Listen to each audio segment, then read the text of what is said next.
salaamaaleykum gars yi maa ngi leen di nuyu di leen ziar bëggoon ñëw def benn short vidéo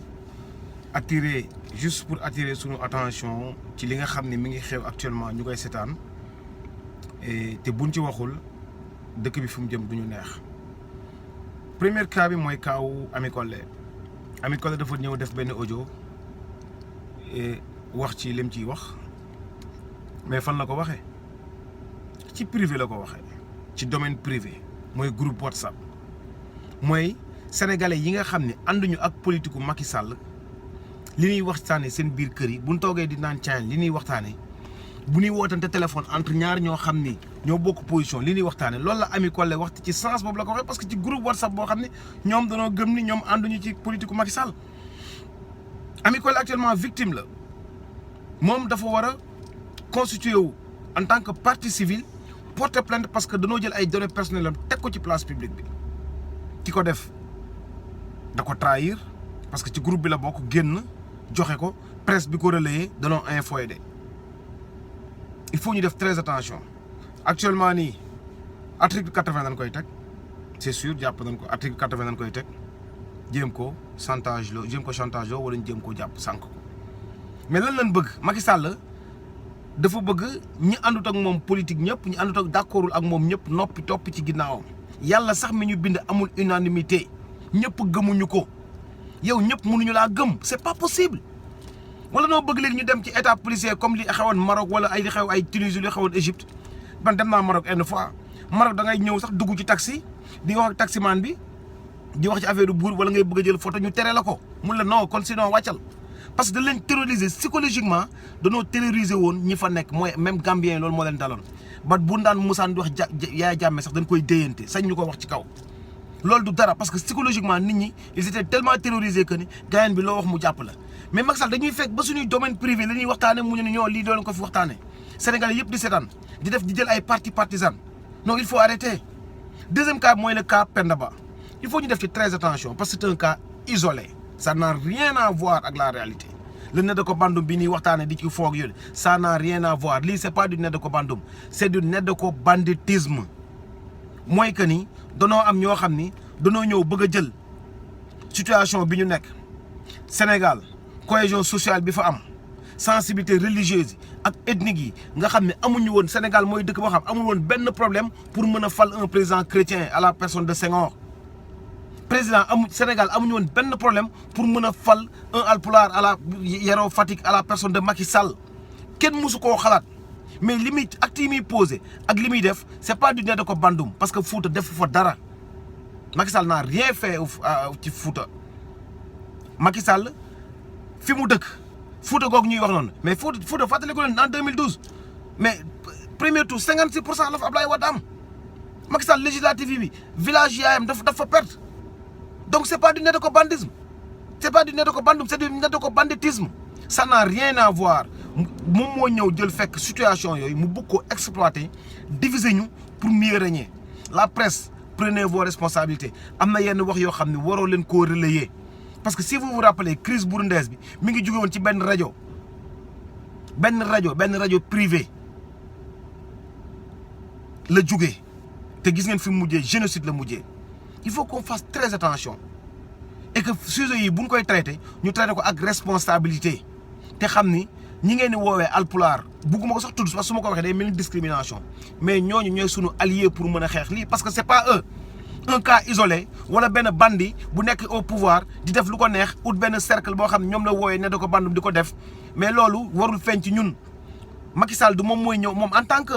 président alliance pour la république moom la alliance wax pour la république. C'est tellement paradoxal li mu woote ak li mu tuddee boppam ak actes yi muy posé bu leen fàtte ni pouvoir dara intéressé woo ko lu dul diviser pour mieux régner et dañuy jéem a détourner sunu attention législative yi xew na fi ñu jël cas yi ñëw teg ko presse bi di ci jàpp et c'est très dangereux presse mën naa taal dëkk et bu nu moytuwul vidéo yi ñuy def ci Facebook vidéo yi ñuy def ci WhatsApp di saaga nit ñi di créer benn haine dëkk bi mën naa tàkk parce que le Sénégal n'est pas à l'abri Sénégal du dara par rapport ak Irak bu di wax affaire waliw Irak fa la ëppee Cheikh Abdou Khadre Jilani bi ngeen dégg fa la jóge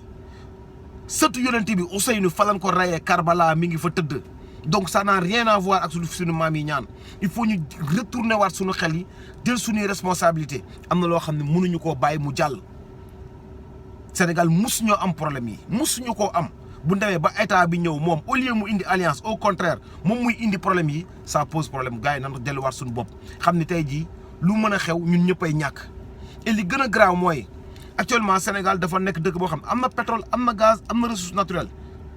loolu dinañ ci dellu si dinañ ci waxaat mais liaison bi mooy multinationale ñëpp xam na ni bu duggee ci dëkk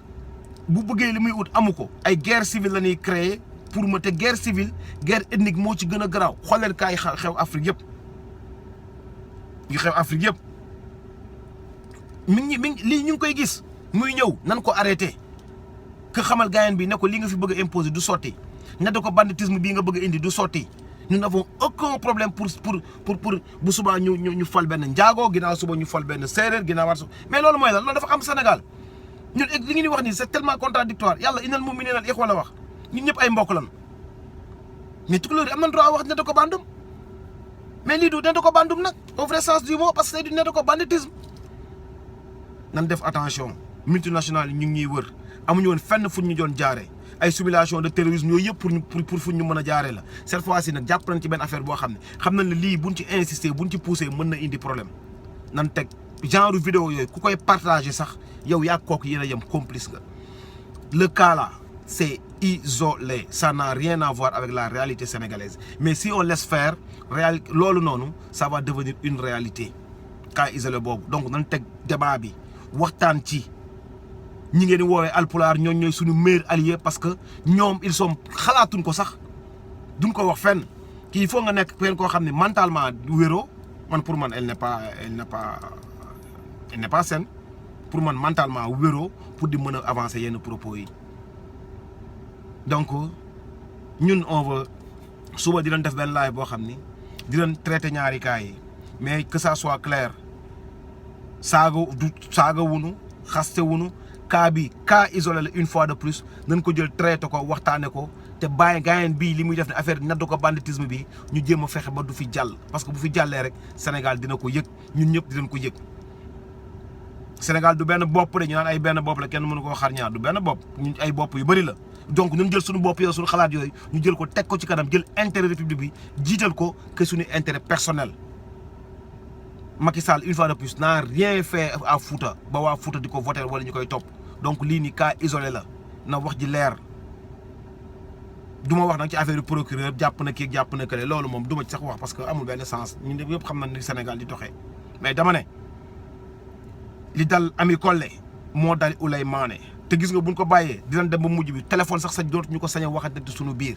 message sax dootu ñu ko sañ a yónnante suñu biir li dal Maroc daloon Égypte dal Gambie moo ñuy dal Macky Sall dinañu terroriser ba fi nga toog ngay toog di lox boo déggee Macky Sall da ngay tiit forward Macky Sall mooy kan ban ko war a dégg di tiit 2024 maximum daf ñuy abal mën naa am sax 2018 mu jóge mais 2024 maximum bu nga ko jaaree ci yoon daf ñuy abal kooku war ñoo mën a terroriser qu'on se dise la vérité donc message bi loolu la woon dinañ ci def live nag toog waxtaan pour affaire yi leer ci kanamu nit ñi parce que saaga yaa ngi ñëw fu nekk pourquoi ñuy saagante pour benn nit Macky Sall amul kenn ku muy fekk sa biir kër ñëw jox la nga lekk wala nga jox la nga naan gars il faut des fois ñuy jiital république bi des fois il faut ñuy jiital li ñu boole bañ a topp li nga xam ne moom moo ñu feddale li nga xam moom moo ñu wuutale mooy position partisane la maximum vers 2024 lay jeex après ñu war a retourner waat àndaat ensemble amul sens